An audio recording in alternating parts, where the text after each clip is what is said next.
Welcome to the webinar, which today is co-hosted by Stanford eWare and the Precision Health and Integrated Diagnostic Center, PHIND. Our talks today are about enabling early detection of disease and telehealth with wearables. I'm Angela McIntyre, the Executive Director of eWare, and the Stanford Wearable Electronics Initiative fosters collaboration to solve challenges that will increase the usefulness of future wearable devices. Professor Jinan Bao founded eWare as a cross-disciplinary organization engaging researchers with different expertise in academia and in industry. eWare includes participation of about 50 Stanford faculty, as well as postdocs and students across the School of Engineering and the School of Medicine. And the eWare Industrial Affiliates Program has 13 corporate members, and we welcome more companies to join us. eWare is very happy to be co-hosting this webinar with PHIND because the speakers' topics have strong appeal to both our audiences. And with me today is Ryan Spittler, who is the Deputy Director of both Stanford PHIND and the Canary Centers. Welcome, Ryan. Thanks so much, Angela. And I'll just give a brief overview of PHIND as well.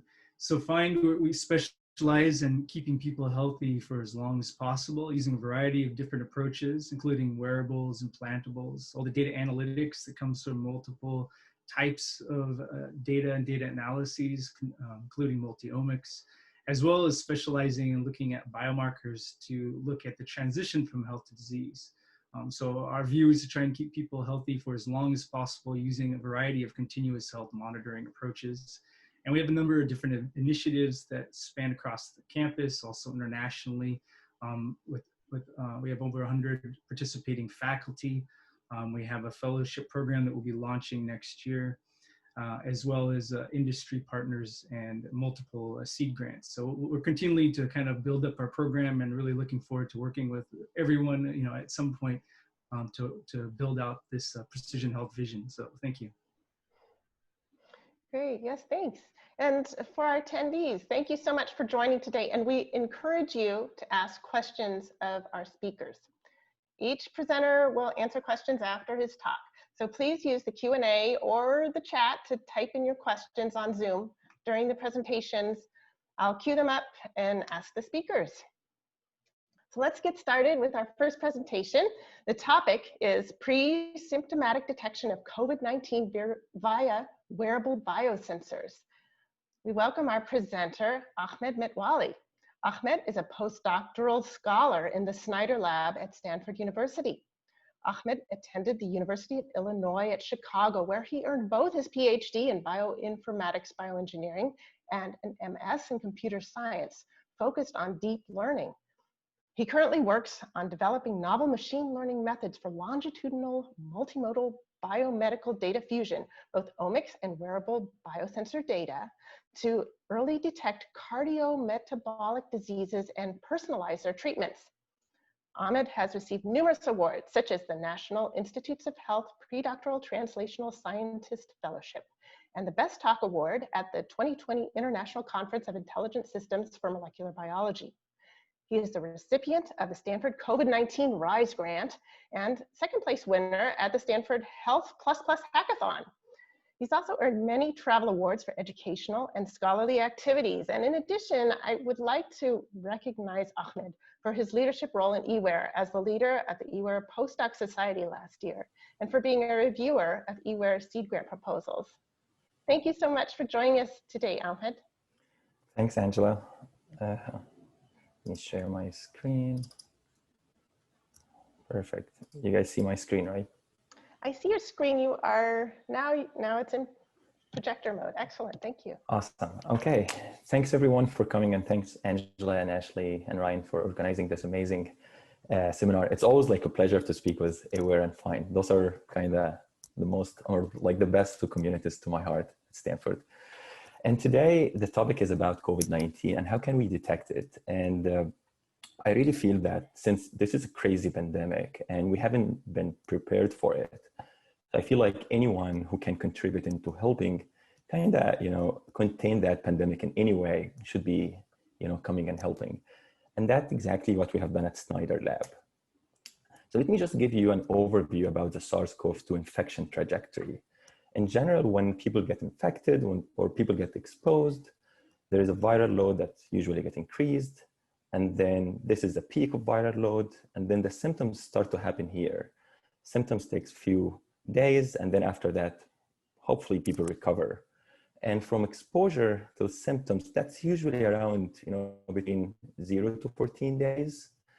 And what's most importantly here is the infectious period. When people get exposed to COVID, they are not infectious. They're usually infectious few days before symptoms happen. And in my talk today and the papers that I'm going to present, it's about pre-symptomatic, meaning that people who would show symptoms, it's not asymptomatic. It's people who are not showing symptoms. We are focusing on people who will show symptoms. And then we want to see if we can detect COVID-19 infection before the symptoms happen or not, because if we were able to do that, we will prevent that infectious period. Because usually when people start feeling symptoms, they can stay at home, that's fine. But the infection, the spread happens during these few days and we wanna eliminate it. And as I said, it's our lab has has a track record in working in wearables and to detect different diseases using wearables. And those are just few examples of wearable devices. And currently there are so many, hundreds of wearable devices that can measure physiological parameters. Usually the question is, which physiological parameter you want to measure? What's resolution? And how can you utilize that, that device to infer different diseases? And in our lab, there's a study that published 2017, which I would say this was the first study that used wearable devices to infer infectious diseases. Xiao and Jesse led that study by using just heart rate and skin temperature from multiple sensors to infer a disease state for one person. This is only one person. So when you see the heart rate here, it's this is outlier, and this is the skin temperature, it's also outlier. So all of these days of that participant, those are days corresponding to a different disease, and it's usually viral disease or Lyme disease. So that was very promising. And when we have seen that, and then when COVID came, we had that, preliminary results. Okay, now, since COVID is also viral infection, we can use wearable devices to predict it. And in March this year, we launched the COVID-19 wearable study at Stanford. We got the IRP approval. We partnered with multiple companies, and then we enrolled so many people. And the enrollment happened during using a mobile app. And just to give you an overview about the study, we enroll people. So anyone with a smartwatch can enroll in the study anywhere in US. And people can be healthy, people can have symptoms, people may have, people may have acquired COVID, but they want to share their data with us. So we got people, they have smartwatch on them, and then we ask them to fill daily surveys. And the daily, we started with daily surveys, and then after that we shifted to weekly surveys. And this is another thing that we learned over time. It's, participant burn out, and then we have to take care of this. And we also, some of the participants shared their medical records with us. The other thing I also want to highlight here is that more than 50% were willing to share their HR with us. So that's, I think that was a great thing. Here, the other thing, that's a mobile app that we developed in the lab that's called My PhD. I will be talking about it in a little bit. And using all of that, we collected heart rate, we collected steps, we collected sleep, sleep profiles. And this is just some screenshots from the mobile app that developed in the lab. It's called My PhD. It's My Personal Health Dashboard. And the app was developed before for other purposes. It was developed to integrate many data types into just one app. And then when COVID came, we utilized that app for COVID study. So it's app just used to show the heart rate, maybe multiple omics profiles as well. So wearables and omics profiles. And for COVID-19, we have that specific survey for COVID-19. So people log in every day, they fill the survey, whether they have symptoms or not, and whether they have tested for COVID or not, and then what's the result and what's the type of the test. Is it PCR test? Is it a serological test or not? So in total, we were able to collect data from around 5,300 people. I would say it's kind of like 50-50%, like male and female. So we're doing well in gender diversity. Ethnicity is one thing that we are actually need to be considered when we are talking about any wearable study, because it's, and somehow it's kind of skewed towards a certain population.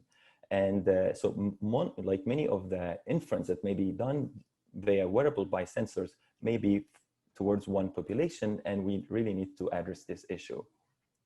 Most of the participants that we have are like, they have Fitbit devices, and also like around like 1,000 have Apple devices. And we end up in our study focusing on Fitbit devices. I mean, people with Fitbit devices, and that's for many reasons. First reason is mostly about the resolution. We were able to retrieve data from Fitbit with high resolution. So we were able to do multiple algorithms, we were able to test multiple scenarios, and that is the one that gave us like a good result. The other thing is Fitbit battery actually lasts longer than other devices. I would say, like, let's say compared to Apple. So people used to wear Fitbit devices while they are sleeping. So if you want to capture a sleep signal, you probably would get that from Fitbit. Most of other people who are using Apple, you used to charge the watch during sleep, and we were not able to retrieve the sleep signal. This is an example here of showing the type of survey data that we collected and the symptoms data. So in the x-axis, you would see usually day 0, and that's will be going through all my slides. So it's very important to highlight what's the meaning of 0. 0 here is the symptoms onset. So that's when people start feeling symptoms. And that's different for every single person. That's why we standardize it for all people. It's day 0. So day -2, meaning that 2 days before symptoms. And we assume that COVID infection usually happen from like -14 to 0. Now, again, those are people who are symptomatic people, and those are people who are showing symptoms. And when you see that, like that interval, the black interval, that's a symptoms interval. So that's people start feeling symptoms here, the symptoms ended here. And when you see that red cross, it means that that person has a confirmed diagnosis, meaning that this person got a confirmed diagnosis of COVID, and all of these people as well. And what we want to do is that before symptoms, we want to be able to detect COVID sometime here, because if we were able to do that, as I said before, we'll be able to prevent lots of infections. Now, once we collect the data, once we get the data, this is what you would get. You will get a resting heart rate, and then, you will get the heart rate and you will get steps. That's basic measurements from any wearable device, right? The best predictor or the best feature that we were able to get is something called resting heart rate, which is the heart rate during resting, meaning that heart rate while the person is not moving. Because usually when the person is moving, maybe the heart rate increase, and maybe you would have lots of outliers. That's just because the person is moving, and we want to standardize for this. So we calculate the resting heart rate, and then we calculate the residual, meaning that this is a resting heart rate for the person, and this is a residual, meaning that you compare the resting heart rate with the baseline profile of the person. So for every single participant, and this is something that's very important here, is that for every single participant, we calculate the baseline profile for that person. When the person is healthy, no symptoms, what's the baseline resting heart rate for that person?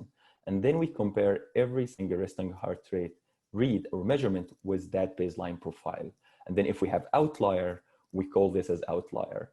And usually we have the baseline is moving, it's a sliding window. So it's not just one static baseline, it's a sliding window that moves like it's a sliding window every 28 days. And what you see here is that the vertical red line here, this is the symptoms start date of that person, which is day 0. And the purple vertical line, that's a diagnosis date. So that person start feeling symptoms here. He or she went to do a PCR test here, and he or she was positive. So we know that this is a COVID episode. And what you see here is that with this red arrow here, this means that our algorithm, which is called resting heart rate diff, predicted or detected COVID starting from 9 days, almost 9 days before the symptoms start. And when you see that star, that's the start of the detection. So that was one algorithm that really worked very well. And we had another algorithm that's called HRAS-AD, which is heart rate over steps.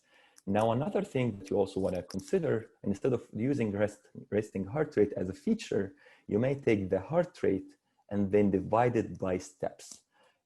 And this feature is actually used in many, like cardiovascular disease measure, like, knowing the trajectory of cardiovascular disease and the heart profile. So we have this is heart rate over steps, and then using outlier analysis, we're also able to detect these outliers. It's pretty much consistent with the two algorithms. And you still have here some outliers, because it's usually have outliers after the symptoms and say like during the episodes. Those are the two main algorithms that we have. And just to dig deeper into one of them, the resting heart rate div, this is what it does. So you have the resting heart rate residuals, and if you compare it with the baseline, this is all the days for that person. And at day 47, that's, for example, that person start to have symptoms. But if you compare the signal of that person as a cumulative measure, you would see that start to increase here, and kind of peaks here. And this is when we are calling the detection. So for that person who start feeling symptoms here, we call the COVID detection almost 9 days before. And when we have done that for all the participants that we have collected their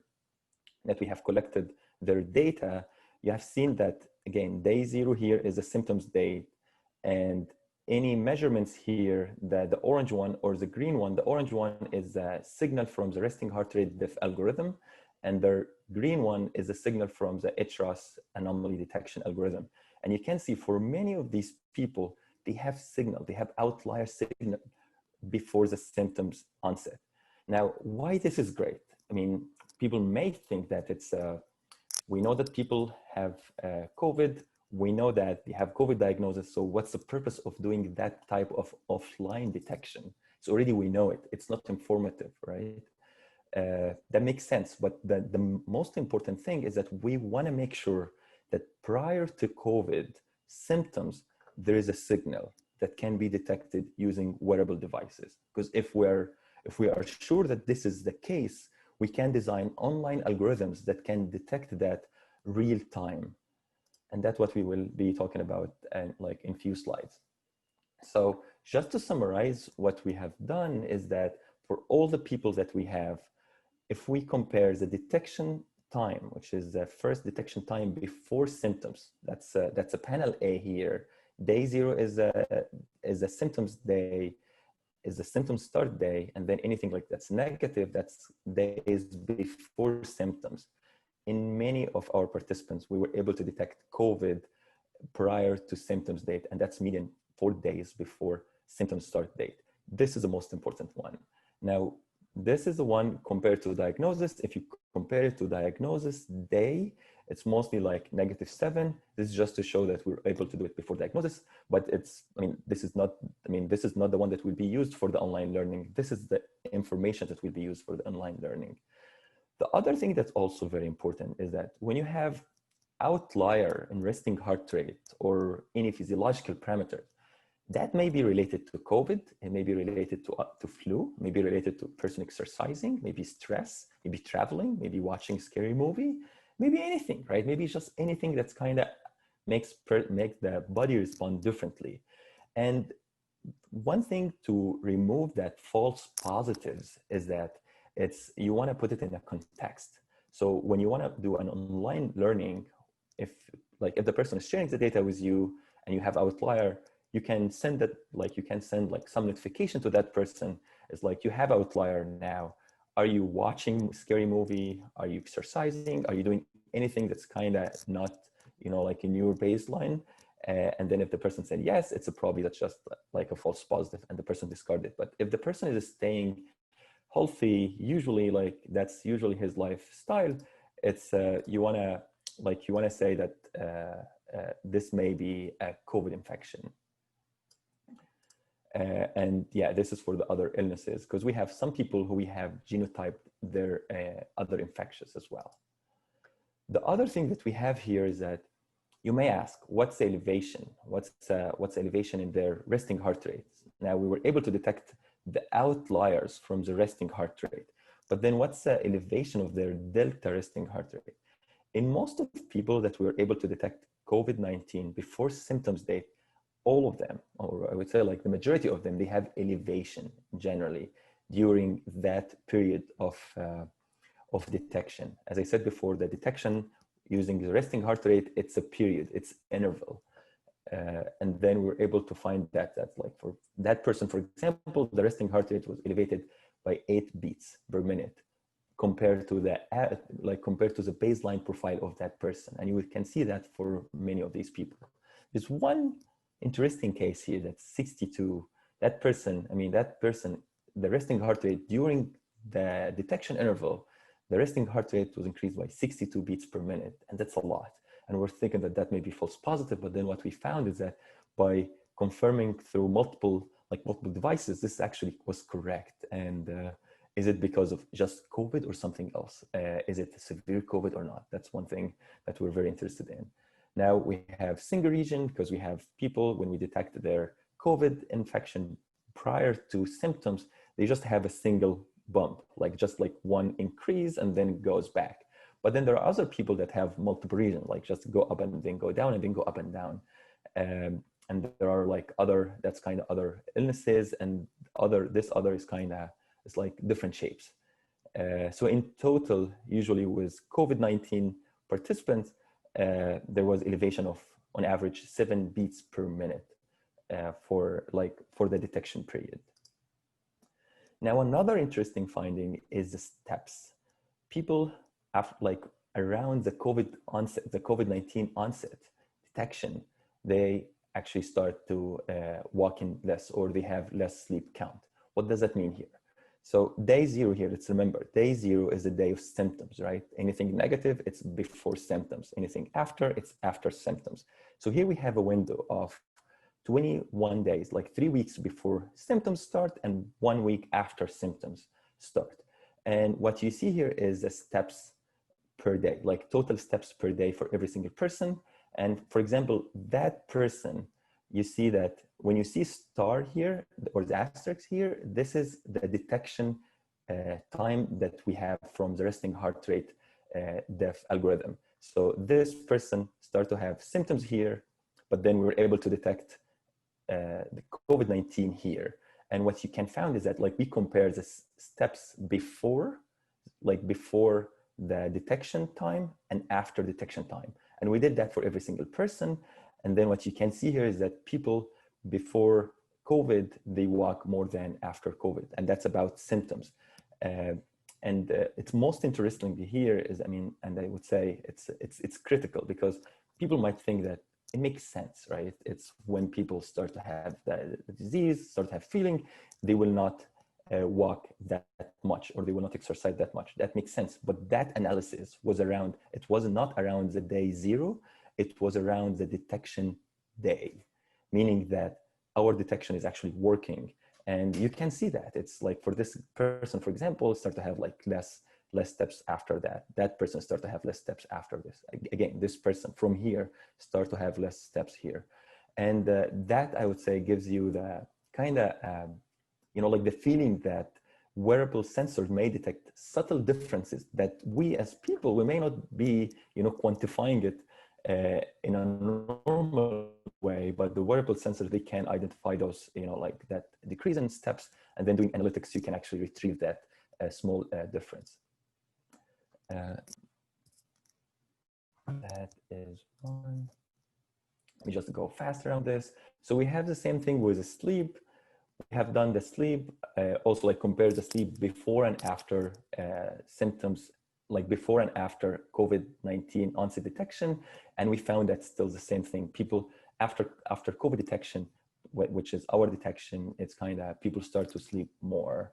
And people didn't notice that, right? But it's because if they noticed that, that would be starting with symptoms. But wearable sensors were able to detect that differences. Now, just to make sure that we are collecting the right amount of symptoms information, we have the surveys, and then what you see here, like the symptoms onset, that's this vertical line here, and that's just example of one person. Those are different symptoms that we collected, and you can see that the person starts feeling symptoms here. That's a temperature start increase here, and then the algorithm detected it from here, meaning like few days before the symptoms.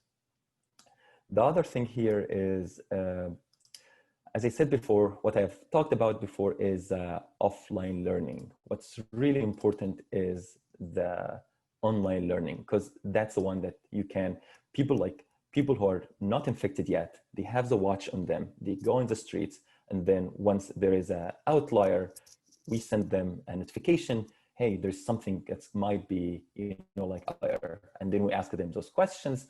And then if it's there, we kind of say that's, okay, so this, like you might need to stay at home for a few days just to make sure that everything is okay, or you might need to go and do testing. So we tested that in our population, which is retrospective. So this is online learning, but it's retrospective. And you can see that those are 4 different people. That's a baseline of these people. And then you can see that it's pretty much no signal, no signal, no signal. And then the vertical lines here, the red one is the symptoms date. The purple one is the diagnosis date. And then you can see that very big pump. That's a signal that we are detecting. And then we are here, like we're raising the alarm. And you can see the same thing for this person. You can see that this is a COVID-19 episode. And you can see that the alarm starts from here. Now there are, as I said before, the signal may happen because of COVID, may happen because of flu, may happen because of many things. One interesting finding that we have, I don't know why that's happening, but it's many people during the holiday, during like the Christmas days, it's usually we have seen that holiday bump. Don't know what's happening during the holiday bump. It's bump here, and then we have the signal that's coming up. It's not a disease, it's not infection, it's not anything. It's just, something that's happening during holiday. Maybe people are kind of, traveling or something. And that's another episode here that we have. It's also increase in heart rate, resting heart rate, and then we called a signal there. The same thing with this person, for example, that's symptoms, that's COVID-19 symptoms, and you see that we have also called this episode. Now you might think, okay, how can we correct for the false positive? Now, and like main questions, like what's number of false positives? First of all, to really know the amount of false positive, we have to be testing every single person, like who has a watch, like in every, I would say like every few days, to make sure like when we raise alarm, is this a false positive or it's a true positive? But we just compared it between, we did like multiple comparisons here. Let me just focus on this comparison here. So when we compared COVID-19 positive and potentially healthy. So potentially healthy, those are people who didn't say, who said that they don't have symptoms, they haven't tested, it's probably healthy people. And we said potentially because we don't know whether they are really, really healthy or they have a disease and they are asymptomatic and they haven't shown anything. So as I said before, for healthy people, you may see some alarms, but that's probably just false positives. But we compared the total duration of the alarm, like the peak, what's the time interval of that peak? And then what's the magnitude of the peak? And we have seen that with COVID-19, the duration of the peak is with COVID-19 alarms, the duration of the interval is way longer. And it's statistically significant compared to any other case. The same thing with the height of that peak. It's way higher than other peaks from normal cases. So that's very promising to do. That's very promising to do real-time online learning. So what I've said so far, that's what we published in Nature Biomedical Engineering, and the paper is online and will be published in press, in print very soon. But what most importantly here is that we analyzed all the data and we put it publicly available so people can go download the data and they can work out their algorithm and we can see if we can have a better algorithm or not. And I would say that's something that we really strive to do. The other thing that we are working on now in the lab is the online learning, and it's phase 2, meaning that healthy people who still don't have COVID, they have wearable, they have smartwatch on them, and we keep pulling and they give us consent on their data, and we keep pulling their data to our database. And then after that, we run the algorithm every 12 hours. And then if we see outlier, we send them through my PhD app. And then they put it in a context. And then if it's outlier and they think that may be due COVID, they kind of stay at home or they go do testing. This is just a schematic of how it's going to be done. So it's you have the QSUM. That's a test statistics that we have for our algorithm, and then you see it there, and those are the alarms. So let's say this is a green alarm, pretty much person is normal, and then you see a spike here. Now, when our algorithm said that it's a spike, we send to the person and say, okay, now there's a red alarm, and now we ask that person to go to do PCR testing for COVID-19, but also do some other, they also do some other viral panel to make sure if they have any other viral infection or not. And that's what we are rolling out now for participants. And that's a phase 2 of our project. And hopefully this will be applied in the hope is for 1 million people, and we'll see how that would go. So just to summarize, it's 81% of COVID-19 cases are associated with, alternations in heart rate, steps, and sleep. 84 of those people who have alternations we were able to detect them prior to COVID. And as I said, on average, 4 days before COVID. And that is the time that people are most infectious. And 88% of COVID of the cases detected before the symptoms onset, 63 of the detected before or symptoms onset in real-time algorithm. So those were offline algorithm. That's a real-time algorithm, meaning that when we deploy it, there is a chance of 63% that we can detect those cases. And the studies that we have provide a roadmap for phase 2, where we will be sending warning alerts that notify participants on the fly. And that is the whole thing. Most importantly, this is amazing teamwork. It's all of these people really worked, I would say, from March till today, every day, I would say 12 hours, 2 meetings per day, weekday, weekend, just nonstop. It was just crazy. And they were all passionate about it. And everyone came to that project with their own expertise, and we just put them together. And then, we hope that this will be helpful. The major hope is that COVID-19 will end and we will not use this application at all. That's a major hope. But in general, this will be helpful for future pandemic or for infectious diseases in general. And most importantly, I want to thank participants, because without them, we don't have anything, and we will not be able to learn anything. And with that, I would be happy to take your questions. Thank you. Wonderful. Thank you so much, Ahmed, for sharing your research. And certainly there's many questions. Some of them have to do with false positives. I was wondering if you could maybe comment on false positive, false negatives. Yeah. False positive. It's a big issue. It's major issue with a false positive in this study is that it's how we quantify false positive, right? Usually in any machine learning algorithm, when we want to validate the machine learning algorithm, we have ground truth, or we have ground truth population, right? We know that this is true, this is false. We know that. With our population, we don't have that. And that's not the goal, by the way. Our goal is that with people who have COVID, were we able to detect any physiological change or not? And we were able to do that. The other thing is that let's assume that alarms that came with potentially healthy people, that's false positive. Let's assume that those people are actually healthy, not just potentially healthy, they are actually healthy. We are sure that they are healthy. We still have some alarms, right, for them. So let's assume that that is the false positive alarm. If you compare the interval, the duration of that alarm and the magnitude of that alarm, it's way smaller and shorter than the alarms that come from COVID-19 infection, meaning that the algorithm can be tuned to learn that, differences between the alarms, like false alarms. Because here's the thing, the false alarms probably will just be instantaneous. It will be just go up and then go down immediately. Maybe just for a short period, right? Maybe a person is just doing extreme exercise and then the resting heart rate will go up, or maybe not resting heart rate in this case because it would be exercise, so it have steps. I would say, let's say a person is Let's say watching something scary, a scary scene or anything, just like immediately happening and then go back.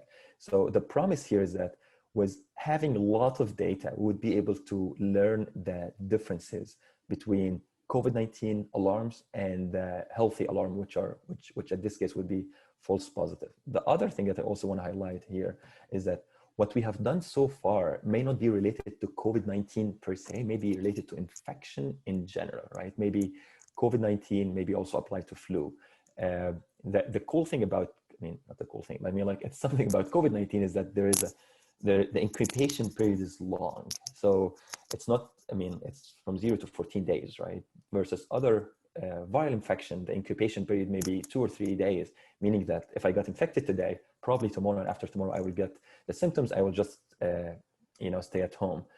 COVID-19, it's 14 days, meaning that we can really prevent some of these infections that are happening by spreading the disease out. So that's how we're doing it. And to address the gold standard for addressing the false positive is exactly what we are doing here. Whenever we have alarm, people go do testing. That's exactly how we are addressing it in a gold standard. And that can be COVID-19, it can be other viral infection. And we'll see how this will go. We're very passionate about it. Okay, wonderful. Yeah, we have so many questions for you, Ahmed, but as the host, it's my difficult job to kind of wrap up the questions. What I'd like to propose is, if this were a seminar and we were all together in one room, we'd have a meet and greet afterwards. And would you be able to stay on, after Pierre's talk, and Pierre maybe as well, if you have time, and maybe take some of these questions in the discussion afterwards? We'll just let the webinar run long. Sure, yeah. Great, okay. Okay, thank you. Okay. So to make sure that Pierre-Alexandre Fournier has a good time to address all of you with his research, I'd like to switch over now and introduce our next presenter. The topic of the presentation is continuous remote cardiorespiratory and health monitoring using the Hexoskin Biometric Shirt. Pierre-Alexandre Fournier is co-founder and CEO of Hexoskin, a Montreal-based company focused on clinical-grade wearable sensors and AI software for health and clinical research. Hexoskin was founded in 2006 and in 2013 released the first iPhone-compatible smart clothing for health monitoring, winning several international awards. In 2018, Hexoskin launched a remote health monitoring system for astronauts on the International Space Station. Hexoskin recently reached the milestone of 100 scientific publications and has always had an eye to research. Pierre-Alexandre earned his MASC and his Bachelor of Engineering in Electrical Engineering from the École Polytechnique of Montreal and became a lecturer there, teaching electronics and machine learning. Pierre-Alexandre is also an advocate for transparency in healthcare, patient empowerment, and healthcare innovation through design. Pierre-Alexandre, thank you so much for joining us today. Well, thank you, Angela, for inviting me, and thank you for your team for organizing this seminar. So my name is Pierre-Alexandre Fournier. I'm CEO and co-founder of Hexoskin. Just a little bit of background on Hexoskin. We really started as an AI for healthcare company, but 14 years ago, the access to data, especially for the problems we wanted to focus on, which is chronic disease management and aging in place, it was very sparse. There was most people, most hospitals, most health systems didn't have EHRs, and even now what the data that they have in EHRs is not appropriate for chronic care management. So we needed to design something new to make data collection easy from patients. So I'm going to talk about this today. The presentation is in 3 parts. I'm going to talk about the Hexoskin platform, a little bit more technical part, and then I'm going to talk about use cases, which is the most important part, I think, talking about patients and professionals working with these patients. And then I'm going to talk a little bit about what we're doing for COVID, what we've done since the beginning of the year for that. So to start, the one really important problem that we want to solve with the smart shirts is long-term vital signs monitoring. So what we see today as the standard of care is what you see on the screen. Basically, the patients, if they want to be monitored with high resolution vital signs monitors, but it involves cables, it involves a lot of tapes or adhesives. It's cumbersome. It works well for a few days, but it's not adapted for monitoring over the course of, let's say, 3 months or 12 months. So what we're doing with Hexoskin, that we took these sensors, we redesigned them to be very low power and integrated them in a smart shirt, a smart undershirt that you can wear under your clothes and that is meant to be invisible. So not only we can replace a device like the Holter monitor that you see on the left, the Holter ECG, but we also have integrated high resolution respiration sensors and an activity sensor to provide context on what the person is doing while we record cardiorespiratory activity. So more specifically, when we talk about cardiac sensor, we're talking in this model about a 1 lead ECG. So we can track heart rate, resting heart rate variability, and other data related to heart rhythms. We have a dual channel breathing sensors, meaning that we measure breathing at the thoracic level and at the abdominal level. And this is very important because it's more than about measuring breathing rate. It's about measuring breathing patterns, ventilation, and we can measure very precise things like paradoxal breathing, coughing, talking, things like that. And then we have the 3D accelerometer, and all this data is recorded, all the waveform, the raw data is recorded and available for the user or for researchers or professionals working with the equipment. So the shirts are available in many sizes. Picking the right size for the user is important for data quality. We have sizes for men, women, for kids. And the garment is machine washable, so the user can take care of the garment very easily. You can wash the garment in your regular laundry, cold water, hang to dry. So it's very easy maintenance. It's meant to be used like a normal undershirt. I think, when we talk about wearables, you have different form factors. You have smart watches, you have patches, adhesives, implantables. You have many different types of wearable and devices that you can use. They're not all in competition with the others. They have different uses. And I think the smart clothes that we've developed are filling a very important gap, which is what do you use when you want to monitor a patient between 2 to 4 weeks to a year in terms of duration. Well, what I think is that the smart shirts are the most adapted for that precise use, which can include post-acute care, cardiac, pulmonary rehab, or clinical trials. So Hexoskin is more than the shirt. It's mostly software. So the shirt is like the visible part of the iceberg. But with that, we have mobile apps, we have a web dashboard, we have a cloud-based repository with a bunch of services like an API, algorithms that process the data and that can help you conduct research or connect to an EHR, for example. So this part is very important. And it's very important because when you think about a wearable or a device, it's not just about putting the wearable on a person. You have to think about the workflow. How are you going to onboard that person? How are you going to interact? How is the data going to be collected from that person to the systems that you use to look at the data, to analyze the data? And what we've tried to do with the platform is to automate as much as possible all the different tasks of collecting, storing, processing, and presenting the data. And the end goal, if you want, is to lower the cost of medical data about patients. So medical data is very expensive. If you want to conduct a clinical trial, it's very expensive. If you want to do, if you want to monitor and collect a lot of patient data from home, it's usually very expensive. It's very important to think in terms of costs, in terms of dollars, but in terms of time as well, because healthcare is mostly a labor intensive activity.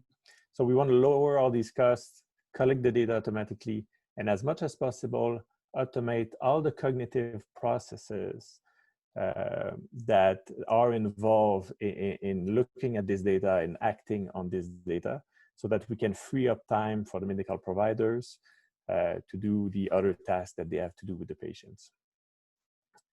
So these are views of a mobile app that we have. So you can see on the left real-time waveform data.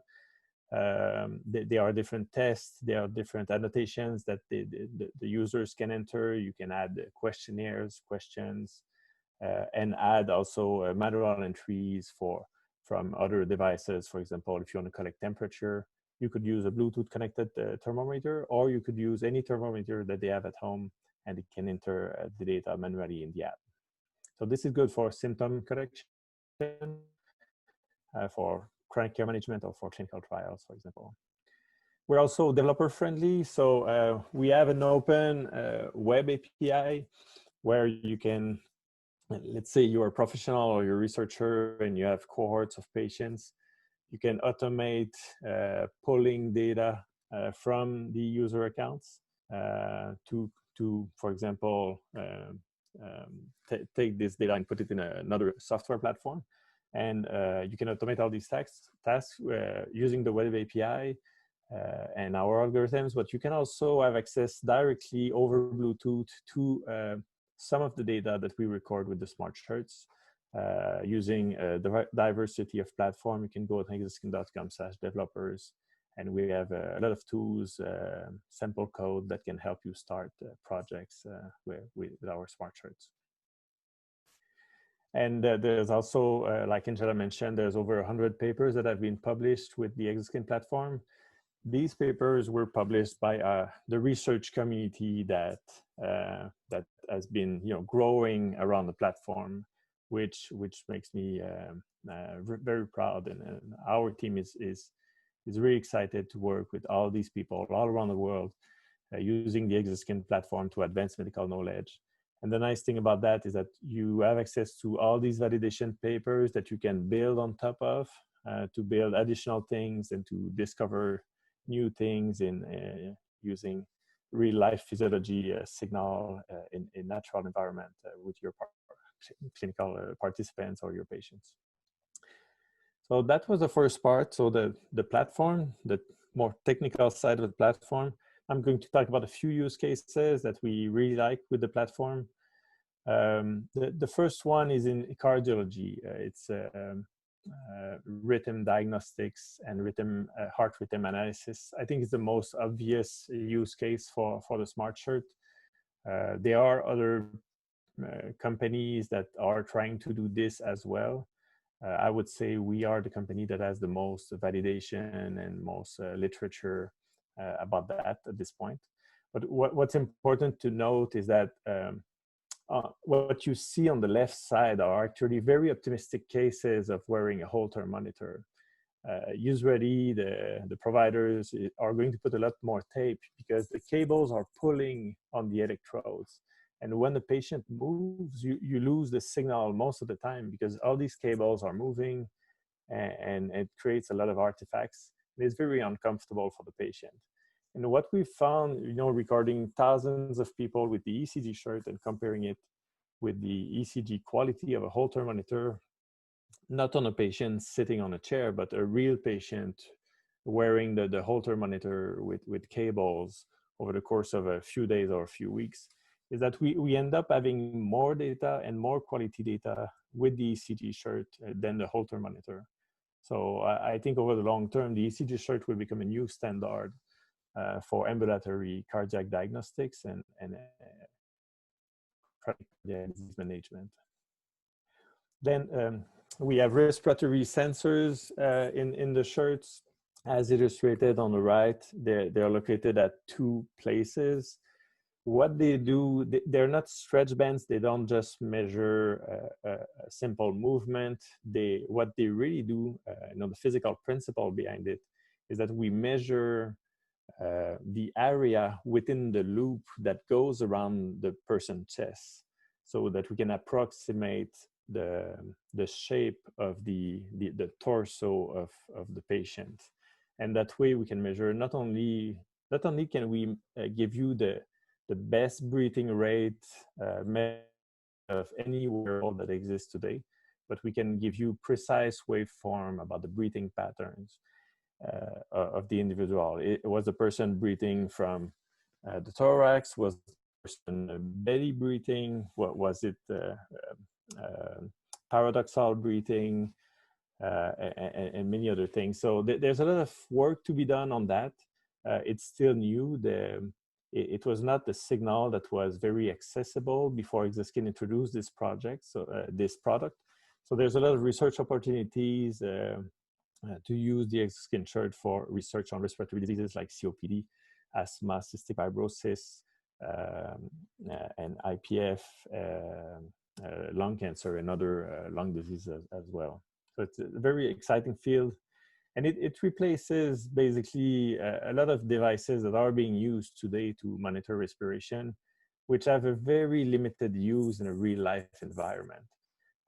So all the devices you see on screen right now, it's good for a clinical environment. If you have a lab, if you have real estate, if you have somewhere to put it, and it's very expensive too. We're talking about, for example, one of these devices, the only one I see that is ambulatory. The second one from the right at the bottom, we're talking 5 figures for the equipment. And it's very cumbersome because you ask the patient to place a mask on their face with tubes. So it's not something that they can realistically use and go back home and play cards with their friends, or go have coffee, or just live their normal activities, which is what really matters for patients. When we talk about health, sometimes we think about symptoms and physiology, but for the patient's perspective, it means, can I spend time with my family? Can I spend time with my friends? Can I go to work? Can I play golf? Can I go cycling? Can I just live my normal life? And that's what we want to enable while we collect physiological data with Hexoskin Shirts. So we've been doing, as an example, we've been doing research with COPD patients now for almost 6 years with different partners, the COPD Foundation in the United States, IQVIA, Radboud UMC, Medware, and the University of Twente in the Netherlands, and McGill in Canada, and many others that are not on this slide. But I think that the work that we do with COPD patients is very promising, and we hope to develop a new standard of care for the millions of patients who have COPD and who are hospitalized every year in the world. We are also enabling many clinical trials with the platform. One nice thing is that because you can collect data remotely, you can run virtual clinical trials with the shirts like other wearable devices. This is an example of a project that is run by the Boston Children's Hospital, which is the Harvard Pediatric Hospital. They're studying a rare disease called the Rett syndrome that affects only a few thousand patients in the US. So with our platform, they are able to recruit patients in many different cities in the US, and they've built the largest collection of physiological data about the disease using our shirts. And of course, as Angela mentioned too, we have an advanced version of the Hexoskin system called the Astroskin. We've launched a system in space 2 years ago, this week actually.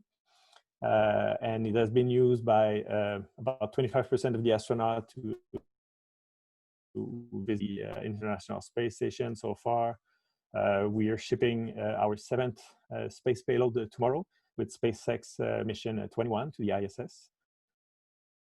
we're really proud of that. And since last year, we've made the Astroskin system available for research on Earth as well.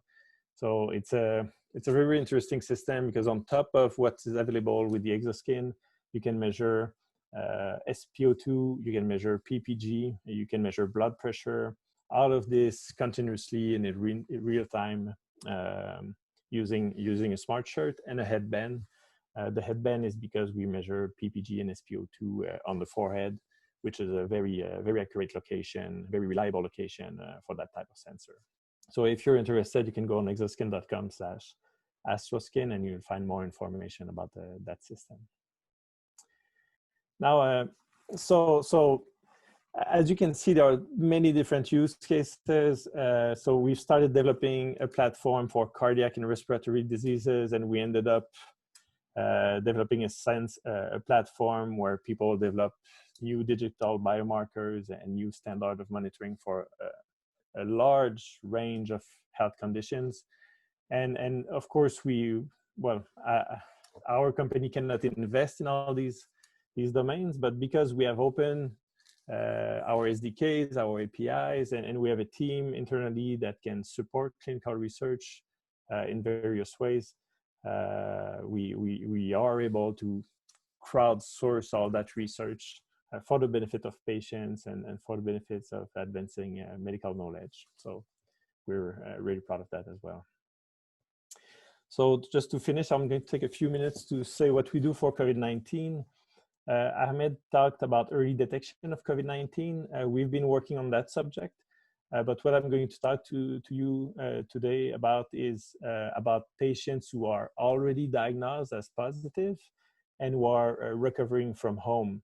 So what we've been trying to do with that, and we've started projects in the UK, in Canada, in the US with COVID-19 patients, is to answer the question, is this patient headed to recovery or headed to the ICU?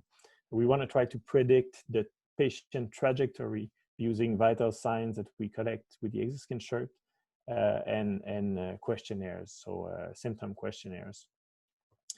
So we're collecting data about patients, and we're developing models to try to predict if the patient can safely recover from home. And that way we'll be able to develop a home recovery kit for these patients. And this is especially important as we see in this current wave in the US of COVID-19 patients. There's a smaller proportion of patients who are hospitalized because of limited hospital resources. Basically, there are more patients who are at risk of deteriorating that basically we tell them, you have to go home. You know, you're not sick enough compared to the other patient. We have to prioritize. So what do we do with these patients? We don't want them to go home and then go better, but then deteriorate, and then we miss them, and then we cannot care for them. So with Hexoskin, because we can measure things like shortness of breath, breathing rate, ventilation, and other vital signs that are important to monitor the progress of the disease, we can provide a remote patient monitoring model for COVID-19 patients who recover from home, and collect data to develop AI models for better to automate decisions for that. So if you're interested in doing COVID-19 research, of course, reach out, please. We're looking for more sites. We're looking for more patients. The more data we have, the better, and the more we'll be able to do something about it. So I'm going to skip this because we're at the end. So we work with hundreds of research groups, companies, universities all around the world. So you're welcome to join us. You can learn more about the research that's being done with Hexoskin on hexoskin.com/research. And I'm really easy to find online on LinkedIn or Twitter. And here's my email address if you want to reach out directly. And if you have a question, please write me. I'll put you in touch with the right person in our team so that you get help with your projects. Thank you. Wonderful. Thank you so much, Pierre-Alexandre, for sharing your research on Hexoskin and telling us how you're using it to help COVID patients. And and telehealth overall. We do have several questions that came in. One of them has to do with getting FDA approval. They're wondering if the ECG is FDA approved. It's a great question. So as of today, the Hexoskin and the Astroskin are research platforms. So you can use it for a lot of applications, but not for medical diagnostics outside of clinical trials and clinical research. We have a new generation of devices that is going through FDA approval right now and is going to be available early 2021. So if you're interested in using these smart shirts in a clinical context, but the FDA cleared version of it, please reach out so that we can contact you when the devices are available. Fantastic. That's great progress, and certainly something very exciting for Hexoskin to be able to use it in clinical settings. Yes. Yeah. So a couple other things are, do you expect the Hexoskin shirts to be able to be used by more than one person? So, you know, if one person wears it and then they're done, could it be used by a second patient? Well, so it's not what we recommend at the time. You can reuse devices. So there's a shirt and there's a recording device that connects to the shirt. And it's very easy to clean and reuse the recording device from one patient to the other. But we recommend to have one shirt per person. They're not that expensive, so it's possible. We know that in academic research, very often they'll just wash the shirts and reuse it from one participant to the other. But we've designed the system so that each participant or each patient can have one shirt, and then you can reuse devices from one person to the other. Okay, wonderful. And you're able to measure temperature. This would be skin temperature, not internal temperature, right? Yes, that's on the Astroskin model. You can measure skin temperature. Okay. And what about people that are significantly overweight? So with a body mass index of, say, more than 35? Well, we have sizes up to 4x large, which is, I think, about 54 inches in circumference, which is, you know, a good size, I would say. So it goes about to a BMI of 40. Well, it depends on your height, of course. But for larger patients, of course, there will be exception. There will be patients who have a shape that makes it hard to wear a smart shirt, but we estimate that it's less than 10% of the people who are in this situation. And then we worked early on with the Cirque du Soleil with these shirts actually, and they have a lot of performers with odd body shapes. We've learned a lot about improving the shirts to fit all different kinds of body shapes during that time. So we're very confident that there's a shirt that will fit most of your patients, if not almost all of your patients. Fantastic. Well, yeah, we have so many questions. I was wondering, Pierre-Alexandre, if you might too be able to stay after and have an informal Q&A session. Sure. Okay. Well, thank you to both of our speakers today. Thank you so much to Pierre-Alexandre from Hexoskin and for Ahmed Metwally from the Snyder lab here at Stanford. And I was wanting to let you all know about upcoming events for PHIND and for eWear. Ryan, would you please let the audience know what they can anticipate for future events from PHIND? Absolutely. Thanks, Angela. Yeah, so looking forward into next year, just wanted to have you guys save the date for March 23rd. We'll have a virtual symposium for PHIND. We'll have a lot of exciting speakers working on precision health related initiatives, both internal, external, and a number of our funded projects will be represented as well as Junon Bao, which is, you know, always a great link to eWear. And yeah, we also have some upcoming seminars in February looking at infant epigenetic markers and maternal attachment style, as well as in April improving abdominal abdominal aortic aneurysms detecting and screening. So look forward to seeing you all at these different events. I'll hand it back to Angela. Thank you. Thank you, Ryan.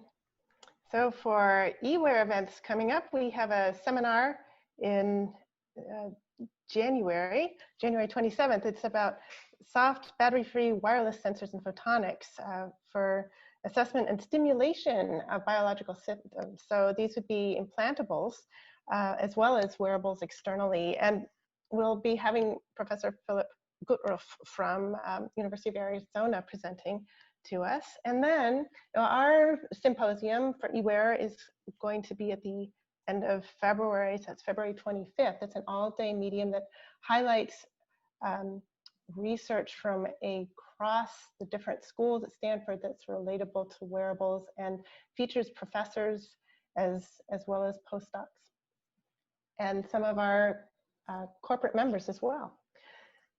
So thank you so much for, again, to our speakers and to you, our audience, for your strong participation and for joining us wherever you might be in the world. We look forward to catching you next time. And we're going to leave the discussion open now. Both Pierre and Ahmed will be able to stay, and I believe both of you will be able to see the questions in the Q&A and in the chat that are for you. So we can have really rather, unmoderated kind of discussion. So maybe we'll let Ahmed, are you around? You can maybe take some of them. Sure, yeah. For you first, maybe do kind of a back and forth. Yeah, you do one, and then maybe Pierre. Pierre. Okay, cool. Pierre, are you still there? Yes. Cool. Okay. There are a few questions that I had in the Q&A. I pretty much answered most of them, so people hopefully can see them. There is one question that I'm still working on its answer. So it's what does AD represents in the HRAS AD? It's anomaly detection. So AD, it's anomaly detection. It's kind of detecting the outlier events. And then can HRAS be used for other forms of physical exercise? Probably no, because let me think. Steps from sensors, it's actually tricky because the way that any sensor, or I'd say like the watches detect steps is by moving. So let's say it's called steps, right? But let's say my hand is here and then I'm just doing like this, it actually will count steps. It's kind of as if I'm moving, right? So let's say I'm doing some, leg exercise. I'm just like, doing exercise in the gym and I'm just moving my legs. And since the watch is on my hand, it will not actually detect that type of exercise, right? Because there is nothing on my leg. That's one thing. So it may not be working for the other type of exercises. Then there are theories regarding the increased HRAS prior to symptoms.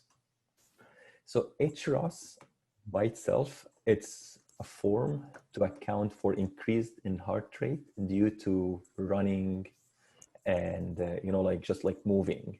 So since you may have increase in heart rate and that may be just due to your running, since if you divide the heart rate over the steps, now you will get a reduced feature. And that's a way to account for running and, like walking. So we will not be calling the alarms at that point. The other one, let me see, here's being correct with increase. Okay, could the range be correlated with the heart rate over other types of exercise? It would be the same thing. It's mostly about the exercise. There is a question for you, by the way, Pierre. Mm-hmm. Can we use Hexoskin Shirt? I would actually say yes. That's based on my discussion yesterday with Pierre, is that I really feel that Hexoskin is really great shirt because it doesn't add anything to you. It's pretty much, it's kind of like undershirt. So yes, you wear and forget, and you have nothing on your fingers, nothing on your wrists, nothing on your head. Yeah. So it's very discreet because you can be wearing it and nobody knows that you're wearing a monitor. Exactly. So but how about like the other type of exercise, Pierre? Like, what do you think? Let's say a person is doing some leg exercise, you know, how that would be accounted using the Hexoskin? Because since all the sensors are here, right? Yeah, so we don't do any EMG, any muscle monitoring. We're really focused on the cardiac and respiratory functions. I see. But you have the, you know, like the chest strap and the abdomen strap. So that's kind of related to you have that for the respiratory rate, which is pretty much related to any type of exercise that you would have. So that's pretty smart. Yeah, that's cool. Okay, so you can go ahead, Pierre, and there are some questions for you. So there's one from Livia. Has Dr. Alexander heard about Myant? Have you heard about that? Yeah, it's another clothing wearable company. So there's a question about can the device be used for an IO device. So the device that connects to the Hexoskin is really a recording device. So this records, store, and then transmit using Bluetooth in real time, and you can download the data using a USB cable. So that's the device. The battery life is about 30 hours for that device of continuous recording and streaming. We use the smartphone for functions like GPS, calculating, presenting, and we use the backend servers for calculations involving long recordings, like sleep quality estimations, for example. There's another one about how does blood pressure work on the Astroskin. We do use post-time transit between PPG and the ECG, and we've built a model using a few cohorts of participants that work pretty well. And it doesn't use machine learning per se. If we had 1 million participants, we would use a more complex model, but we didn't need that. The relationship is linear between systolic blood pressure and post-time transit. And there's a way to calibrate these measurements too from one individual to the other because it can vary.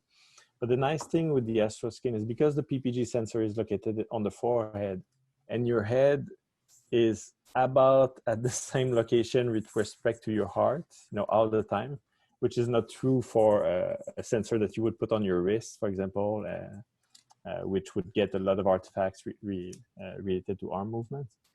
You get a pretty robust reading of post-time transit. And it gives you a good idea of how systolic blood pressure varies throughout the day as you go into daily activities, sitting, walking, standing, and other tasks. Okay, there are other questions for you. Can you detect AFib? So AFib can be detected using the ECG signal. We are not providing this detection as of today, but we do have algorithms to do that. So it's going to be possible at some point in the future. If you have an algorithm to detect AFib using an ECG signal, you could use it in a project with our ECG recordings from the shirt, yes. I'm trying to type as many answers as I can. Okay, so this is answered live. Okay, that's fine. Internal temperature. I think you answered this question, right? Yeah, so in the Astroskin, there's a skin temperature sensor that measures skin temperature at the waist level. Skin temperature is not core temperature, and temperature looks so simple. It looks so simple to measure, right? Everybody has done it. Everybody has experienced it as a kid at some point.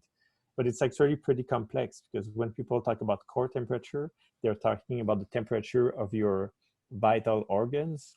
So to do it right, you would need to probe the heart, the brain, the lungs, in these types of locations. It's not accessible from outside the skin.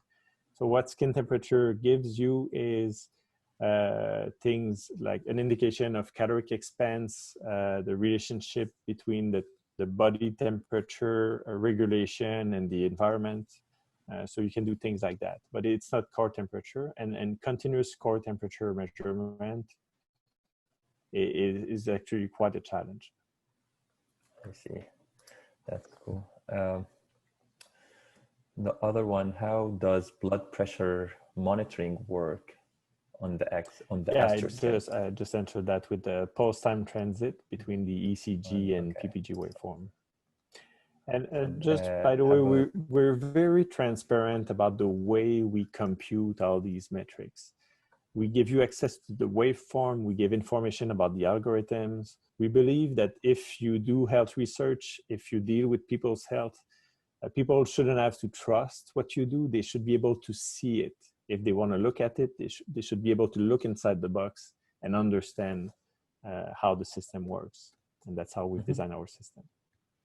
Cool, cool. There's a question here. I'm not sure it's to whom, but it's what about the blood sugar measurement? I can actually take that question. So it's a blood sugar measurement. We in the lab, I mean, like my project before COVID, it was about study how diabetes progress over time and how people, you know, like progress from health state, normal glycemia, to pre-diabetes state and then hyperglycemia.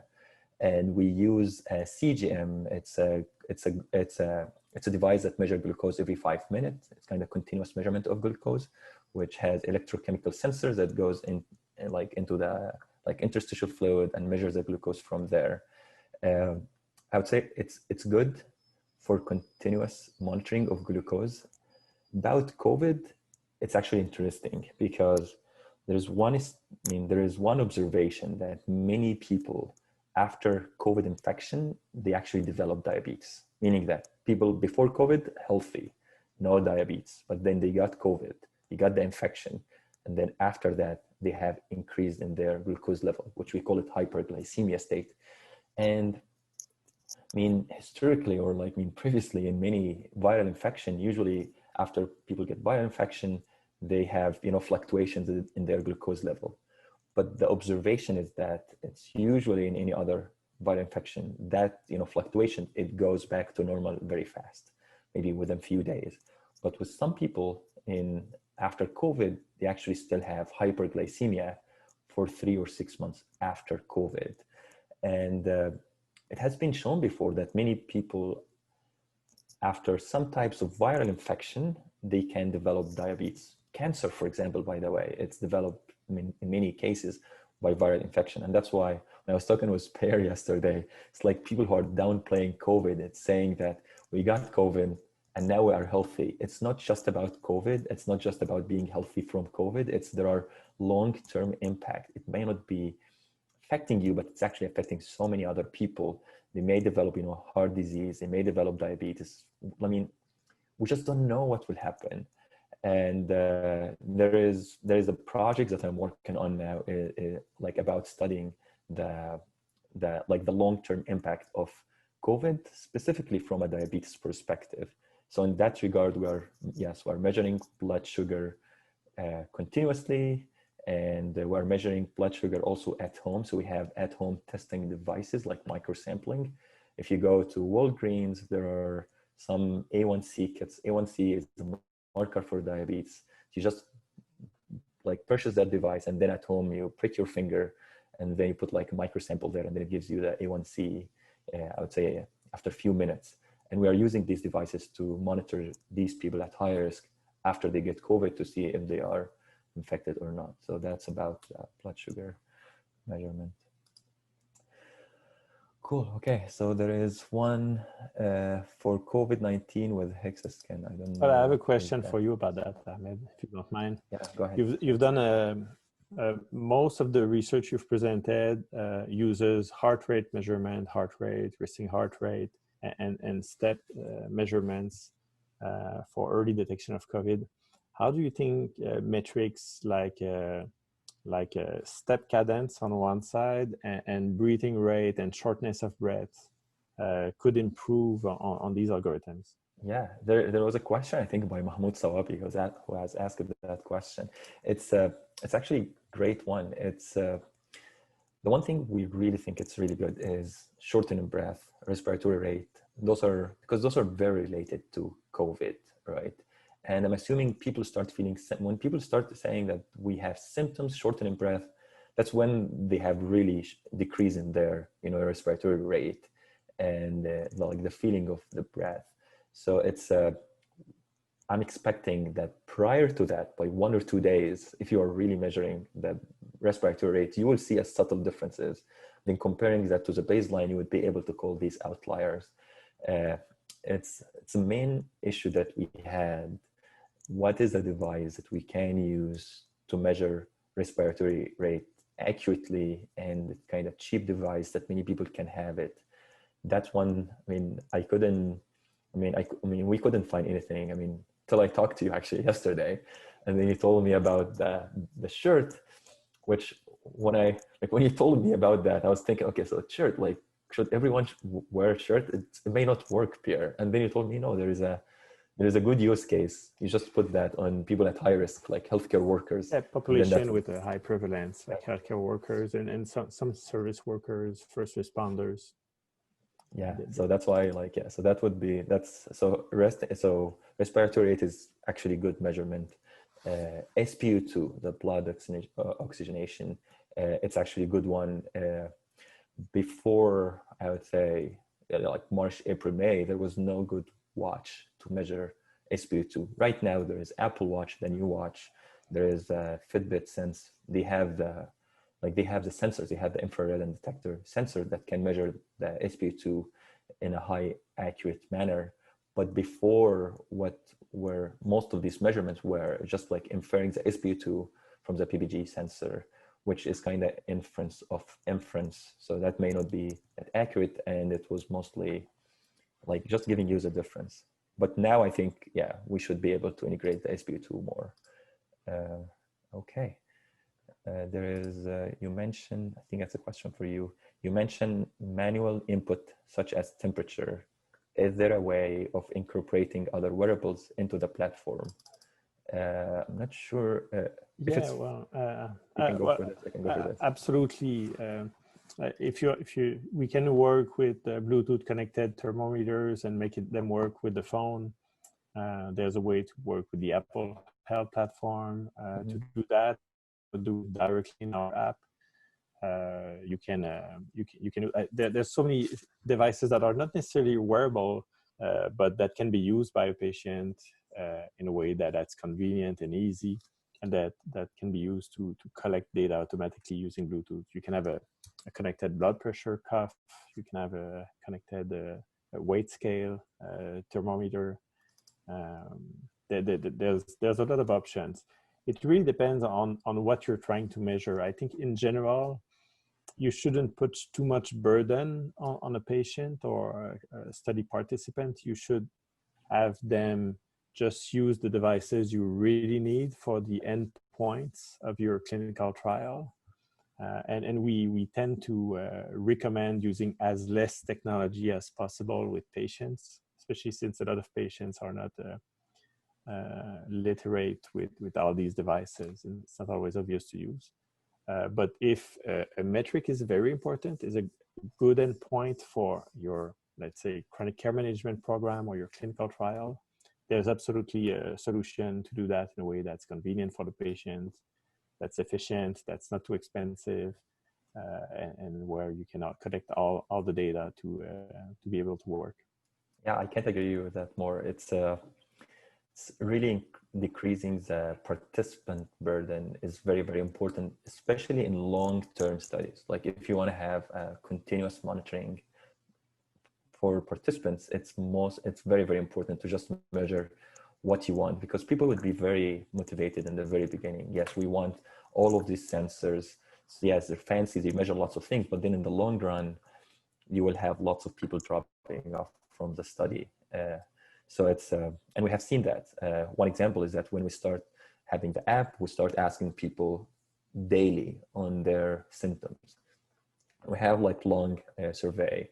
It's really well designed, but I would say it's replying to that survey every day, pretty much with the same answer. It may be not be the best situation, right? Like if you just reply, say, no, I'm feeling good. my temperature is good, everything is fine, and you do that every single day, after some time it's like, why I'm doing this, right? So we shifted from daily survey to weekly surveys. Then when people start saying that, yes, we start feeling symptoms, we go back to daily surveys at that point. But otherwise there's no need to have like a daily surveys. And another thing that we've seen in designing programs and research projects is that participants are very motivated when they have access to the data, and they have an opportunity to learn from it, learn about the science of it or the technology, but also to learn something about themselves. I think it's very rewarding for patients, and it's a good way to have patients who are engaged in a program. Actually, there is literature saying that it just to have this engagement improves outcomes with in an intervention that involves patient monitoring.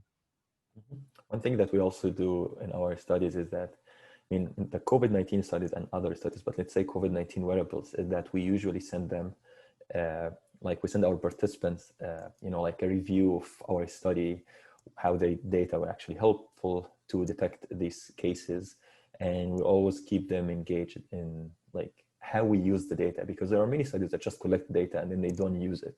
And we want to show our participants that when you give us your data, it's actually you are producing something that's useful, that's changing how people kind of can be impacted by COVID-19. And we have that for other studies, since we are doing lots of genomics, transcriptomics, proteomics, metabolomics, microbiome. So we usually return the data back to people. For wearables, usually people have their data. They kind of have their data. It's kind of, they are giving us access to their data. For omics studies, it's they are giving us blood samples, stool samples, and they don't know the data. Like, what's the data? So we get the data and we put it in a charts, you know, like easily understandable. And it's not something that was traditionally done in clinical trials, and it's something at Hexoskin that we've been trying to push on the pharma industry, for example, and not only academia. And I think it's a good way to build trust with the participant and trust in medical research, which is, I think, something that's very important, especially at this moment where a lot of people are challenged because they don't understand the research that is being done on the disease. They don't understand the research that's been done for the vaccines. So it's really important to build that trust between the scientific community and the public, especially the ones who are willing to participate in these trials, who become ambassadors then for the research community. Totally, yeah. So there's one question about I/O I've seen here. Yeah, so there is a question: can the device be an I/O device as well? So I've answered it. It's the device records data and can stream it, but it's not meant to be used as a computer for other software. You can use your smartphone to do that. Okay, I see. That is cool. Let me see what other questions. Oh yeah, for both speakers, how do you deal with security of data, both at rest and in motion? You want to take that question? I mean, I can take that question. It's security and privacy are big issues. So there are many things that I've talked about today: regulation, security, privacy, and other legal aspects of collecting data.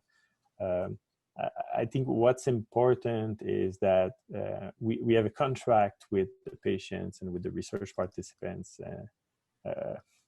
social contracts. That the way we see it is that everything we do with the data should have a positive impact on the patient who provides the data or the patient community. So the data should be used for the patient or for research if the patient agrees to it. It shouldn't be used for anything else. And then it's our responsibility to keep the data secure and private and anonymized as much as possible. And that the people who access the data are only the people with the need to know. So nobody is fishing in the database. You know, everybody that access data has a purpose, and that purpose is to make life better for that patient or the patient community in the case of health research. That's totally true. I also want to add to this, it's privacy and security are very, very well taken care of here at Stanford. Specifically, I mean, like for, I think I told you about that, Pierre, yesterday. So we spent a long time with Stanford just to get us approved for our study because they were really paying so much attention on how we deal with the data. People like participants' privacy, security, how secure is our app. And my PhD app is actually one of the most secured apps at Stanford. And I have to give a shout out to like Amir and Arash, who were like the main developers of the app, coming from a security background, taking care of every single aspect. So that was a big thing.